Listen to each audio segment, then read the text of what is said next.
Hi everyone, welcome back on CUET PG 24/7। आप सभी का स्वागत है। तो जितने भी student CUET PG 27 life science की प्रिपरेशन कर रहे हैं वो सभी पूछते हैं कि मैम हमें क्या चीज़ों को फॉलो करना चाहिए, हमारी क्या प्रिपरेशन स्ट्रेटेजी रहनी चाहिए। और सबसे मेन क्वेश्चन, क्या हम सही टाइम पे स्टार्ट कर रहे हैं, हमें थोड़ी टाइम बाद स्टार्ट करना चाहिए या हमें पहले कर लेना चाहिए था। तो ये वीडियो शुरू करने से पहले आप सभी चैनल को सब्सक्राइब करेंगे एंड वीडियो को एंड तक देखेंगे। यहाँ पर एक चीज़ को ध्यान में रखिएगा सभी लोग कि अगर आप लोग फाइनल ईयर में हो और आपने अपनी प्रिपरेशन स्टार्ट कर दिया है तो this is the best time I think, because आपके पास पूरा साल है और आप अच्छे से सिलेबस को प्रैक्टिस कर सकते हो, सिलेबस को पढ़ सकते हो, रिवीजन हो गई, क्वेश्चन प्रैक्टिस हो गई, सब पे आप अपना प्रॉपर फोकस रख सकते हो। कुछ भी आपका स्किप यहाँ पर नहीं होगा, तो this is the best time. और आप अभी से शुरू कर रहे हो, दैट मीन्स आप बाकी स्टूडेंट से काफ़ी आगे हो। एंड इवन मैं बताऊँ, हम लोगों ने 2 महीने पहले ही कोर्सेज को स्टार्ट किया था 27, और इतने सारे स्टूडेंट्स हैं जो प्रिपरेशन अपनी कब की शुरू कर चुके हैं। तो अगर आप लोग बैचलर्स पास्ड आउट हो, आप ड्रॉप ले रहे हो, तो मैं ये बोलूँगी आप ऑलरेडी क्योंकि ड्रॉप ले रहे हो तो अभी से अपनी प्रिपरेशन को स्टार्ट करो ताकि आपको अनदर ड्रॉप ना लेना पड़े, क्योंकि हर साल अब कंपटीशन बढ़ रहा है। तो एग्जाम से 2-3 महीने पहले पढ़ के अब तो ये एग्जाम क्रैक होने वाला नहीं है, क्योंकि इनका लेवल जो है इंक्रीज हो चुका है अब, और कंपटीशन भी इंक्रीज हो चुका है, सीट्स वहीं की वहीं है। और अगर आप लोग अभी भी सोच रहे हो कि हम सेमेस्टर्स के बाद या फिर एग्जाम के कुछ महीने पहले करेंगे, तो फिर आप गलत जा रहे हो। फिर आप लोगों को एवरेज प्रिपरेशन के साथ साथ एवरेज कॉलेज ही मिलने वाला है, टॉप सेंट्रल यूनिवर्सिटी तो आपको नहीं मिलेगी। ठीक है, चलो। यहाँ पर जब भी आप किसी एग्जाम की प्रिपरेशन करते हो बच्चों, तो आप सबको सबसे पहले पता होना चाहिए कि आपका एग्जाम होने क्या वाला है। जैसे कि सबको पता है कि हमारे एग्जाम के अंदर हमारे पास 75 MCQ आने वाले हैं और इसमें हमें -1 की नेगेटिव मार्किंग मिलने वाली है फॉर द इनकरेक्ट।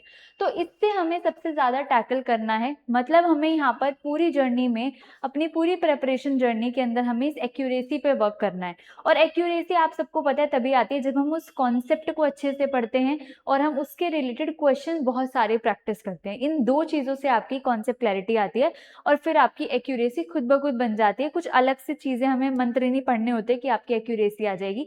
एक्यूरेसी की यही दो चीज़ें होती है, कॉन्सेप्ट बिल्डिंग, साथ साथ आप लोगों को उस कॉन्सेप्ट के साथ साथ आपने उस कॉन्सेप्ट के काफ़ी सारे क्वेश्चन प्रैक्टिस कर रखे हो, तो एक्यूरेसी अपने आप आ जाती है।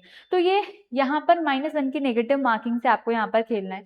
75 क्वेश्चन करने के लिए आपको 90 मिनट इनफ टाइम आपको मिल रहा है। ऐसा नहीं है कि आपको जल्दी जल्दी में करना है, आपको 1 मिनट से थोड़ा सा एक्स्ट्रा टाइम ही मिल रहा है, तो आप इजीली यहाँ पर कर सकते हो। पर बात आती है एक्यूरेसी की। ठीक है, अब अगर आप अपनी प्रिपरेशन को स्टार्ट कर रहे हो तो यहाँ पर आपको 3 फेजेस से गुजरना पड़ेगा अपनी पूरी प्रिपरेशन जर्नी में।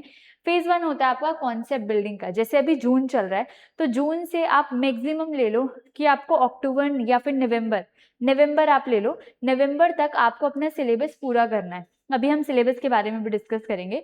तो नवंबर तक आप अपना पूरा कॉन्सेप्ट बिल्ड कर लो, बेसिक से स्टार्ट करो, हर एक यूनिट को एडवांस तक पढ़ो। जैसे मैं जैसे बैचेस में बेसिक से स्टार्ट करती हूँ बिल्कुल कि व्हाट इज द सेल, उससे स्टार्ट करते हैं और हम एडवांस तक जाते हैं, सो दैट आपके बेसिक से एडवांस तक पूरा क्लैरिटी हो। तो हम नवंबर तक उसको कंप्लीट कर लेंगे। इसके बाद साथ साथ यहाँ पर उस टाइम पे नवंबर तक जो आपका क्वेश्चन प्रैक्टिस का फ्रीक्वेंसी है वो कम रह सकता है। जैसे आप हर एक यूनिट के 50 से 60 क्वेश्चन लगा रहे हो, दैट इज इनफ। आप दिन में 10 से 20 क्वेश्चन लगा रहे हो, दैट इज इनफ। लेकिन फिर नवंबर के बाद का जो फेज आता है, बिकॉज आप सबको पता है कि मार्च अप्रैल में आपके एग्जाम है, तो उससे पहले जो आपका फिर नवंबर के बाद का फेज आता है वो थोड़ा क्रूशियल है। फिर आप वहाँ पर एमसीक्यू प्रैक्टिस को अपने बढ़ाओगे। जैसे जैसे आप यूनिट को कवर अप करते जाओगे तो आपको ज़्यादा से ज़्यादा क्वेश्चन प्रैक्टिस करना है। दिन में 50 से 100 क्वेश्चन को सॉल्व करना शुरू करो, चाहे वो किसी भी अदर एंट्रेंस एग्जाम के क्वेश्चन हो, आपके यूनिट से रिलेटेड होने चाहिए। आपको वेराइटी ऑफ क्वेश्चंस को प्रैक्टिस करना है। ठीक है, आप एआई की हेल्प ले सकते हो क्वेश्चन जनरेट करने के लिए। अब आपके पास फ्री एआई है जो कि आपको क्वेश्चन जनरेट करके दे सकता है, काफ़ी अच्छे क्वेश्चन आप उसे बोल सकते हो, तो वो अपने आप आपके लेवल के हिसाब से उन्हें क्वेश्चन को जनरेट करके दे देगा। तो आप उस तरीके से क्वेश्चन जितने प्रैक्टिस कर सकते हो उतने प्रैक्टिस करो। ठीक है, फिर जब आपका जनवरी फरवरी का जो मंथ चल रहा होता है उसमें आपको रिवीजन पे और मॉक पे बहुत ज़्यादा फोकस करना होता है। इस तरीके से आपकी प्रिपरेशन स्ट्रैटेजी इस पूरे फेज में रहती है। लेकिन जो आप नवंबर तक कॉन्सेप्ट्स को पढ़ रहे हो, दैट डजंट मीन कि आप वहाँ पर रिवीजन पे फोकस नहीं करोगे। जब आप एक यूनिट को पूरी कर लेते हो, दूसरी को स्टार्ट करते हो, तो वीक में एक दिन ऐसा ज़रूर रखना है जहाँ पर आप रिविजन जो आपने प्रीवियस पढ़ा है उसकी करते जाओ। क्योंकि एक ह्यूमन नेचर होता है, हमारा ह्यूमन ब्रेन है, जो हम 14 से 15 डेज बाद अपनी प्रीवियस चीज़ों को भूलने लगते हैं। अगर आप उनको बकल अप ना करो तो वापस से। तो इसीलिए आपको वापस से उन्हें ब्रशन अप करना है। कैसे? आप हर 10 से 15 दिन में वो जो आपने प्रीवियस यूनिट पूरी कर ली है उसको वापस से रिवाइज ज़रूर करेंगे। तो ये आपका होता है कि दिमाग में बिठाने के लिए, ठीक है?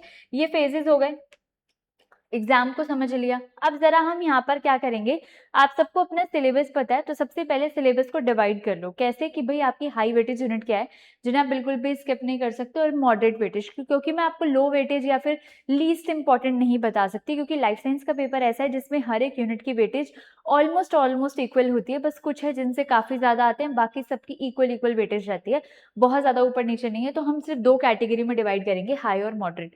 आपको सीयूटी पीजी के एग्जाम में कोई भी यूनिट को स्किप नहीं करना है, कोई भी यूनिट आप स्किप नहीं करोगे, ठीक है? आजकल तो बच्चे इतना टफ एग्जाम होने के बाद भी 300 आउट ऑफ 300 भी स्कोर करते हैं। मैं लाइफ साइंस की बात नहीं कर रही हूँ, लाइफ साइंस में 257 हाईएस्ट था, लेकिन बाकियों के अंदर में भी मैं बात कर रही हूँ। तो बच्चे करते हैं क्योंकि उन्होंने अपना प्रेपरेशन लेवल बढ़ा दिया है, कंपटीशन बढ़ रहा है, बट वो अपनी प्रेपरेशन उसी हिसाब से कर भी रहे हैं। तो जैसे अगर हम लाइफ साइंस का सिलेबस यहाँ पर देखें बच्चों, तो यहाँ पर जैसे आप टेक्निक्स यूनिट को देखोगे, बहुत इंपॉर्टेंट है। टेक्निक से लाइफ साइंस के अंदर काफ़ी क्वेश्चन बनते हैं। क्रोमैटिन स्ट्रक्चर में कॉन्सेप्ट ऑफ जीन काफ़ी इंपॉर्टेंट है। हेट्रोक्रोमैटिन, यूक्रोमैटिन पे आपके काफ़ी क्वेश्चन आते हैं, ठीक है? बायोकेमिस्ट्री में ये जितना भी आपका मेटाबॉलिज्म वाला पार्ट है, ग्लाइकोलाइसिस, टीसी साइकिल, बहुत इंपॉर्टेंट है, हाई वेटेज है ये। उसके बाद बायोटेक्नोलॉजी में अगर आप चलोगे तो जीन क्लोनिंग है इंपॉर्टेंट। माइक्रोबायोलॉजी के अंदर अगर आप देखोगे तो आपका ये वाला जो इम्यूनोलॉजी वाला पार्ट है, एंटीजन एंटीबॉडी, एंटीबॉडी उनके टाइप्स बहुत इंपॉर्टेंट है। कॉम्प्लीमेंट सिस्टम बहुत ज़्यादा इंपॉर्टेंट है, ठीक है? इस तरीके से इम्यूनिटी से, हाइपर सेंसिटिविटी से आपके एक क्वेश्चन बन जाते हैं, बहुत इंपॉर्टेंट है। मॉलिक्यूलर जेनेटिक्स के अंदर आपकी मॉलिक्यूलर बायोलॉजी और जेनेटिक्स है, दोनों ही सबसे इंपॉर्टेंट यूनिट्स हैं।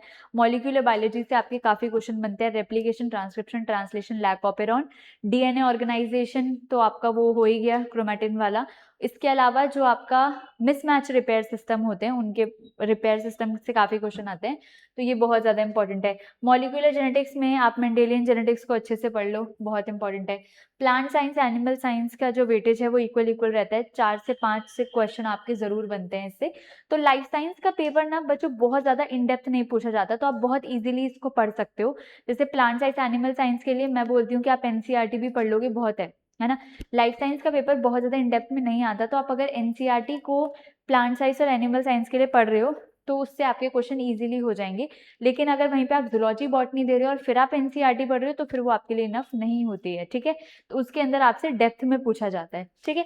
ये हो गया आपका सिलेबस, हमने डिवीजन कर लिया, उस तरीके से आपको पढ़ना शुरू करना है, टाइम टेबल आपको मेंटेन करना है।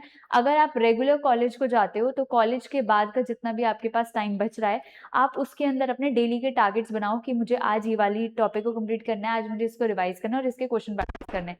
एक दिन पहले उनको बना के रख लो ताकि आपको अगले दिन ढूंढने में टाइम वेस्ट ना हो, ठीक है? और अगर आप ऐसा है कि रेगुलर कॉलेज नहीं जाते हो, आप पूरा दिन प्रेपरेशन में टाइम दे सकते हो, तो मैक्सिमम टाइम अपने प्रेपरेशन में दो कि मॉर्निंग के टाइम पे मुझे रिविजन करना है, आफ्टरनून के टाइम पे मुझे न्यू टॉपिक पढ़ना है, रात के टाइम पे मुझे एमसीक्यू प्रैक्टिस करना है। आप इस तरीके से डिवाइड कर सकते हो, डिपेंडिंग ऑन योर टाइम, उस तरीके से डिवाइड करो। लेकिन आपको डेली के टाइम टेबल नहीं बनाना है, मतलब कि 9 बजे से 10 बजे तक मुझे ये करना है, 10 से 11, ये वाला टाइम टेबल नहीं बनाना है। Make the realistic target. Realistic targets का मतलब है रात को सोने से पहले टॉपिक्स लिख लो कि मुझे कल सेल प्लाज्मा मेम्ब्रेन को पढ़ना है और मॉलिक्यूलर बायोलॉजी को रिवाइज करना है, मॉलिक्यूलर बायोलॉजी के रेप्लिकेशन को रिवाइज करना है, एंड इस वाले टॉपिक के मुझे क्वेश्चन करना है। इस तरीके से आप 3 से 4 पॉइंट को बना के रख लो और अगले दिन उसको अचीव करो, दैट्स इट। ऐसा नहीं बनाना है कि 9 से 10 मुझे ये करना है, 10 से 11 ये करना है, ये कभी भी रियलिस्टिक और अचीवेबल टारगेट्स नहीं होते हैं, ठीक है? ये आपको नहीं करना है। तो ये टारगेट टाइम टेबल हो गया आपका, ठीक है? इस तरीके से आप इसको प्रिपेयर करोगे। अब बात आती है कि मैम हम लोग रिसोर्सेज क्या क्या यूज़ कर सकते हैं। तो मैंने बुक्स वगैरह के लिए आपके लिए एक वीडियो बना रखी है जिसमें मैंने हर एक यूनिट की बुक्स आपको बताई हुई है, स्टैंडर्ड बुक, लेकिन आप वहाँ से उसके अंदर सिलेबस बहुत सारा होता है क्योंकि एमएससी पीएचडी लेवल तक का उसके अंदर कंटेंट होता है स्टैंडर्ड बुक्स के अंदर। तो आपको उसमें से प्यूरिफाई करना पड़ेगा कि आपको पढ़ना क्या क्या है फॉर द सीयूटी पीजी, ठीक है? इसके अलावा क्वेश्चन वगैरह के लिए अलग अलग बुक्स रिसोर्सेज होते हैं, तो आपको वो फाइंड आउट करने पड़ेंगे, प्रीवियस ईयर क्वेश्चन होते हैं। तो इससे अच्छा है कि आप सभी जो है लाइफ साइंस के हमारे जो बैचेज हैं उनमें एनरोल कर सकते हैं। उसके अंदर आपको सिलेबस पूरा स्टैंडर्ड बुक वाला मिलता है। इसके अलावा नोट्स, डाउट सेशंस हैं, प्रैक्टिस क्वेश्चंस होते हैं, यूनिट वाइज भी, फुल लेंथ भी, एवरीथिंग आप लोगों को उसके अंदर जो है मिल जाएगा। तो आप उसके अंदर भी अपनी जो प्रिपरेशन है उसको स्टार्ट कर सकते हो, अच्छे से प्रिपेयर कर सकते हो। उसके लिए आपको क्या करना है, बैच में एनरोल करने के लिए गिवन मेल आईडी है, इस पर आप अपना नेम, कॉन्टैक्ट नंबर और सब्जेक्ट को शेयर कर दीजिए। यहाँ पर आपको एक्स्ट्रा डिस्काउंट भी मिल जाएगा, कुछ स्पेशल डिस्काउंट के लिए भी आप मुझे बोल सकते हो if you are financially low.